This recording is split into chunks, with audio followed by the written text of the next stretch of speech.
Hi, this is Ron Tube. Today on the Hunter Colour the Wild, it's update day. That's right, the March update is out today, along with the Rapid Hunt Rifle Pack. Now, we've covered the Rapid Hunt Rifle Pack in a very long, detailed video, 35 minutes long. Check that out if you haven't already seen it. It's a previous video, but today is all about the update. And we're going on our first hunt for Himalayan Tahr at Te Awaroa. Yes, they've been added to Te Awaroa, and we're going to be hunting for them today. Hopefully find something nice. They're mainly around these two big mountains at Te Awaroa. So we're going to be exploring, see what we can find, and we're also going to be going over the patch notes for the update that's out today on all platforms. Now, you might be wondering, why am I hunting at night for Himalayan Tahr? Now, the reason is, as you can see some of these rest zones I found, is the zones show up really easy at night, so you can find them, and the other zones are often close by for Himalayan Tahr. Obviously, they don't drink. They're also in the same sort of areas of where the chamois are. So if you know where chamois are on Te Awaroa, they're not far away. Like I say, there's two big mountains. They're the main sort of areas, and it's not like really. They are on the rocky bits, but mainly like these sort of grassy sort of areas just below the mountains. But they do go slightly up the mountains, but not all the way to the top. So they shouldn't be too hard to find. I'm guessing the population for Himalayan Tahr at Te Awaroa is going to be about half of what Sundarpartan is. So the good thing about that is you should be able to herd manage them when you're great one hunting a lot easier, because there's less of them. So when there's less of an animal species with a great one, it's normally easier. So I'd be interested to see how this works out when we're grinding for a great one Himalayan Tahr. Now, I've got the Quist Reaper.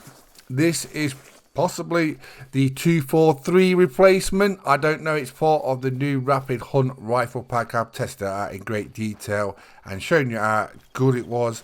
And we're hunting with it today for the Himalayan Tahr. I've got the Angler night vision scope as well. So we're going to trot around along with my Gen 0 night vision binoculars. You obviously need them if you're hunting at night. And we're going to see what we can find. Find some zones, find some tahr, maybe shoot some Himalayan tahr. They have been renamed for Te Awaroa to Himalayan Tahr, if you wondered why that was. And let's go over all the details for this update, shall we? So you know what's happening and what to expect in this update. There's been a lot of changes. Right, first of all, so the patch updates for the March update. First of all, we got the Rapid Hunt Rifle Pack. In case you missed it, the new DLC is releasing today with 3 reliable semi-automatic rifles called the Rapid Hunter Rifle Pack. Costs $4.99. Along with the rifles, you'll also get an update with various fixes and improvements. Highlights: a Himalayan tahr has been spotted on Te Awaroa. This migration may impact the local chamois population. The dev's note from this is the chamois population on Te Awaroa has been reset. A number of weapons have had their scope attachment points reviewed and redone. This also means that many weapons had their accuracy refined. So that's going to be interesting. A lot of weapons have had their accuracy refined, just tweaked and made better. Bug fixes. So, on to achievements. Made it possible to get the achievement for completing the Quattro Colinas mission if it didn't previously unlock correctly. Animals. Fixed an issue where snow leopards would sometimes get stuck vaulting. An issue where waterfowl would get stuck in the air. A multiplayer has been fixed. Floating rabbit burrows on Hirschfelden should no longer float. Ground birds should no longer appear to bounce up after being hit in the air. Turkeys can now start flying again after being flushed. Geese weren't honking enough, now they're having a honking good time. Blood clues for waterfowl now drop in the right locations. Waterfowl will more consistently die when hit with birdshot. Northern red muntjac antlers now generate as they were meant to be. That's interesting. Something has changed with the antlers. We'll have to have a look at that. Dogs resolved a bug which caused dogs to get stuck running in circles trying to find a path. Fixed an issue where the dogs would appear to stop following you under certain conditions. Train the dogs to react properly to gunshots. Fixed an issue where dogs weren't able to focus on the task at hand once you entered or left a hunting structure.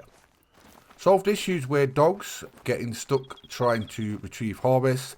Trained dogs to stop sneaking when birds are alerted. Made sure dogs wouldn't stop trying to flush a bird even if it got far away. Resolved a crash that would sometimes occur when dogs would investigate clues. Fixed a crash that would occur when opening the dog wheel while the dog hadn't spawned yet. Fixed a crash triggered by the dog pointing to an animal that had despawned. When putting a dog in your kennel, the dog UI will no longer incorrectly appear. We fixed an issue with the pointer dog's tongue during interactions. The spot point command will no longer become unavailable after rapidly selecting it multiple times. When you look at someone interacting with their dog in multiplayer, their arms will now look normal and not creepy and dislocated. If you have a pointer dog DLC, you will now be able to unlock the dog's treats properly. Now onto equipment. Deploying the Gadwell hen decoy will now correctly show the hen model rather than the Drake.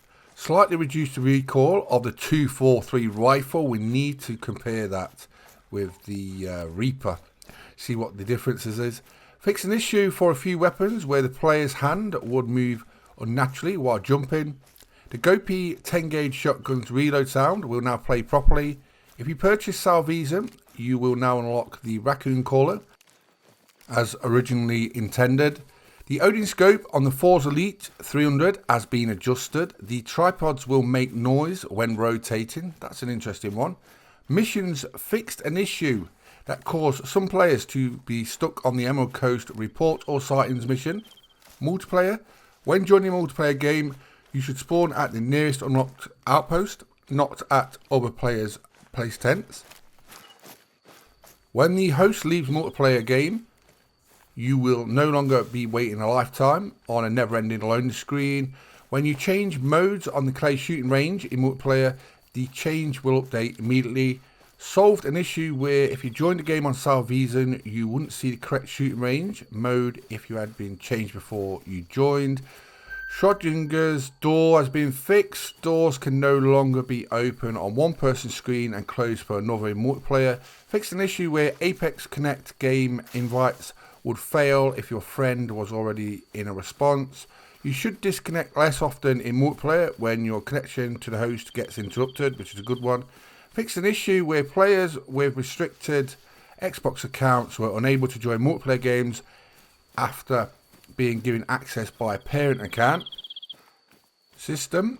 PlayStation players should no longer receive an error message after purchasing a DLC from the downloadable content menu. Fixed an issue on Xbox and PlayStation where the equipped item would be removed when resuming a paused game. You should experience less memory issues if you're on PlayStation on an older console. That's a big one. Setting graphics options to default should work properly now. Resolved a crash that could rarely occur when transitioning between trophy lodges. Switching to a different instance on the same lodge should now load smoother. Trophies. Fixed an issue with trophies that were part of the multi-mounts where trophy information wasn't showing up correctly in investigate mode. Now on to UI. They've resolved an Xbox issue where the game could freeze during gameplay if you close the game before from the EULA screen. The tutorial for the pointer dog should display correctly on PlayStation. Added audio for when you select in-game challenges. World, they resolved several issues with pathing on Silver Ridge Peaks.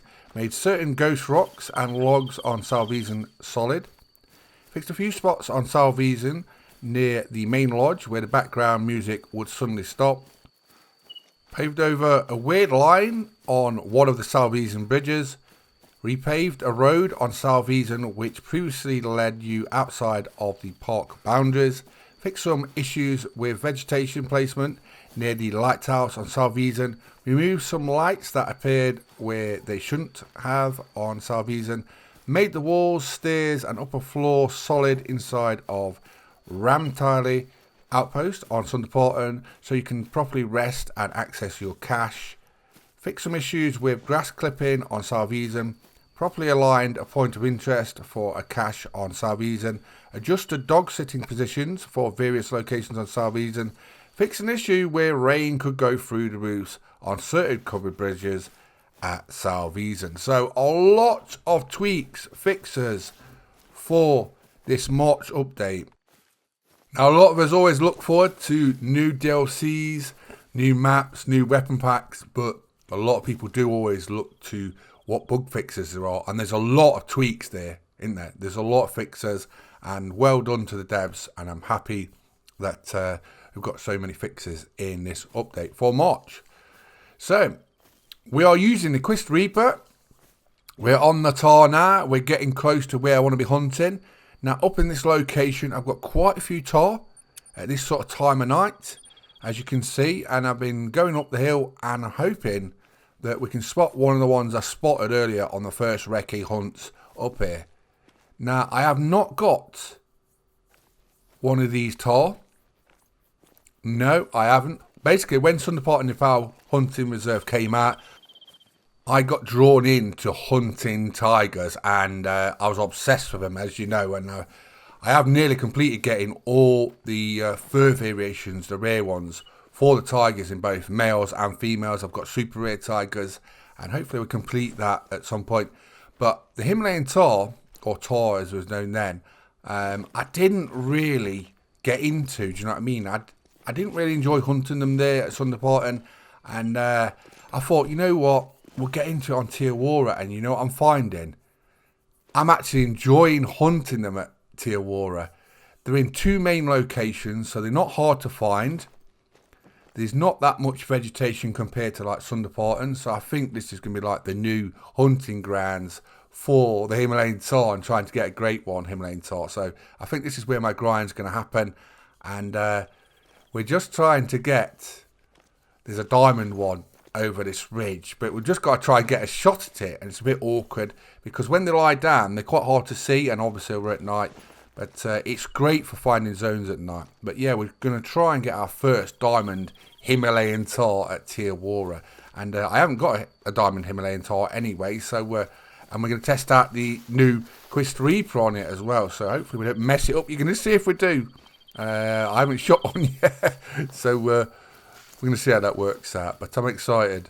We're just going to try and rotate left, try and find a ridge and some more zones, and just try and get a better shot over here on this Himalayan Tahr. But there's quite a few fours in this area, so it'll be interesting to see how the setups work. You can put a tent on the ridges, so don't worry about that. I've seen some people saying like, oh, it's quite hard to put tents on the mountains. You can do it. There is chamois in the similar places as well. If people are looking for chamois, you will find the zones in the similar areas to where the Himalayan Tahr are. But you'll see up here, there's quite a lot of 4s in my groupings. And we have also got a 5 up here. So we've just got to try and get a good location for the shot. I don't want to take it at an awkward angle. It would be nice to add my first diamond Himalayan Tahr to the trophy lodge. But yeah, it's walking up that sort of ridge. When they go flat, they literally look like these rocks at this sort of part of the mountain, so they can be quite hard to see, especially with the colouring of their furs in daytime. But yeah, where these rest zones are, their normal like feeding zones won't be far from them, so it's a good way to find them. But basically, they're just on the two mountains at Te Awaroa. You've just got to explore around, find your zones, and then basically put your tents how you're going to grind them if you're going to do that, or just hunt them naturally. It's up to you, really. Te Awaroa National Park is basically why I play most of my time. I spend most of my time on Te Awaroa, if I'm honest, with the Hunt the Colour Wild. I hunt the other maps, obviously, and I hunt every species, but I spend more time on Te Awaroa National Park than any other map. Mainly because I grind red deers a lot and fallows, try to get super rares and great ones. But I just enjoy the map, and now I've got the great one Tahr here as well, so this is definitely going to become like the sort of grinders map of choice, I think, for most people who want a great one. Oh, we've just spooked one. I was a little worried that red deer or fallow deer might get reset, because my red deer I've been grinding for like 2.5 years maybe every day, trying to get super rares and great ones for them. And I thought if they get reset, I'm gonna be destroyed. But no, they haven't been touched at all, and Faladeers haven't. Only the chamois got sort of tweaked their populations, I think. So you ain't got to worry about that. But this is where we are on this mountain. I'm just trying to get a decent angle on where this potential diamond Himalayan Tahr is. There's one lying down now. So we're just, like I say, just getting in position. I'm also going to put a tent down, I think, on this left side. And we might work from this because there seems to be a lot of decent shooters over here for the Himalayan Tahr. We've just got to find a bit of a ridge and obviously be far enough away where we're not going to spawn in and spook them. You can obviously move that around as you try it. Trial and error as you set up your grinds. There's another location on the far right of this mountain where I'll probably put a tent. I'll probably have one here and then just roam through the valleys. But that'll all play out as people just, you know what I mean, experiment, hunt, see what works at Te Awaroa. But I can see this becoming the main area to hunt Himalayan Tahr for a great one. Yes, it's straight down. It's a bit different with the angular night vision scope. So I shot 2 there. There was a 4 there, and there was a level 5 potential diamond Himalayan Tahr. Looks like the angular scope did its job. The only thing with the angular scope is there's not many like markings on it. So it makes it a little bit trickier when you're over like 300 meters to hit shots. It's been doing well though. I've been hitting shots over 400 meters with this new Rapid Hunt rifle pack. So can't moan about it. Just go to Hirschfelden shooting range. Practice there first. And I always do that with new weapons and just get them dialed in. And then if you do need to do long range shots like this, you know what I mean, on a trophy animal, you've got it sort of sorted. You don't want to be messing it up, do you, when it's a special trophy. And if it's a great one and you do it, you will be crying. But at some point, you will probably do it on a trophy, and if you do, don't worry about it. It does happen to everyone. I've done it before on some special animals, and it will happen at some point. But yeah, we're up in the mountains now. We're just right near the ridge, and what I'm going to do is I'm going to try and stick a tent down just up in this location. You could just walk up here every time you hunt, but it's going to be a long trek just to get up here. But some people like that long trek. It's really up to you and how you hunt. But I'm going to put a tent up here just for ease of, you know what I mean, starting up here, so I don't have to do that long trek like we just did at the start, just to get into like the hunting location. So I think I'll stick it on top of this left ridge on the highest point. And we'll see how far it is from sort of where the Himalayan Tahr are. Like I say, you can adjust these on the fly, but once you've got a few tents up in the areas, it's a lot easier, obviously. And you can move them to where you can place them. But you can place them on these sort of hilltops. Don't worry about that. I have seen some people saying good luck placing a tent and things like that. But no, you can place them. You'll see right now. You're just going to find the right spots. So this looks a good area. Quite level. There you go. So just to move it about until you get it white, and then we're good. So I'll revisit this in the daytime and see how it fares. So you want to visit these Tahr zones at different times. So there's like daytimes and night times. And like I said, just try and experiment, and you will find different groups of Tahr in similar areas, just at different times and different groups. So you just got to experiment, find out where they are, your groups, and then sort of herd manage them as good as you can. Or just shoot them willy-nilly. It really is up to you. That's a great thing with the Hunter games. Just play them how you want. Whatever you have fun doing is the right way for you. Do you know what I mean? You don't have to hunt how someone else hunts. Hunt the way you enjoy hunting, what makes you happy, and the way you have fun. Right, we're going to run over. Hopefully see where this Himalayan Tahr is, the potential diamond. My first one. And we got it with a Quest Reaper as well. But could it be the 243 replacement? The 243 I've seen in that patch notes has had refinements. It might be better now. That's got me thinking we're going to do a review video of the Quest Reaper versus the 243 to see which is the king of the classes 2 to 6. Which will it be? I think the Quist Reaper might have the edge, but the recoil's been refined on the 243, which is very interesting. So the 243 was always a legend anyway, and it's just part of the base game, and it's one of my favourite rifles I've ever used in Hunter Call of Wild. You start with it with your very first gun. So to many people, it is like one of the kings of the Hunter Call of Wild. But be interesting to see how it works out versus the Quist Reaper, and we are going to test that out in a video, probably later in the week. Right, we just got to... Oh, we got blood. I swear we downed that other one. It looked like it dropped, didn't it? I'm happy to say, as long as the diamond Himalayan Tahr has dropped, that's what I'm mainly bothered about. But I will track down the 4 as well. Come on. Let's make sure we've got all these zones. But this should be my first diamond Himalayan Tahr, and it is at Te Awaroa Park. There you go. There we go. We've got our first diamond Himalayan Tahr at Te Awaroa National Park. What a hunt, and I'm happy to say we got it with a Quist Reaper. Look at that, absolute beautiful shot through the heart.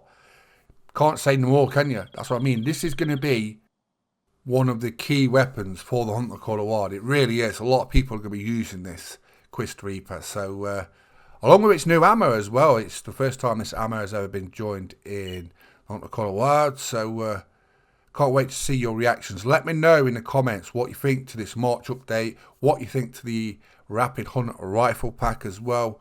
What's your favourite gun in there? I love the Perry 308 as well. So accurate at long distance. But there you go. There's my first beautiful diamond Himalayan Tahr. Can't wait to add that to Sasiki Sabai Trophy Lodge. Gonna add him in there. It's getting hard to add trophies in there with all the super rares, great ones, and special rare trophies we've got in there. Everything's a diamond at least now, and everything is a rare. Do you know what I mean? And there's no spots left. It's literally full now, so it's getting hard to replace trophies with other trophies. But that's the whole point, and that's why the trophy lodges are so important.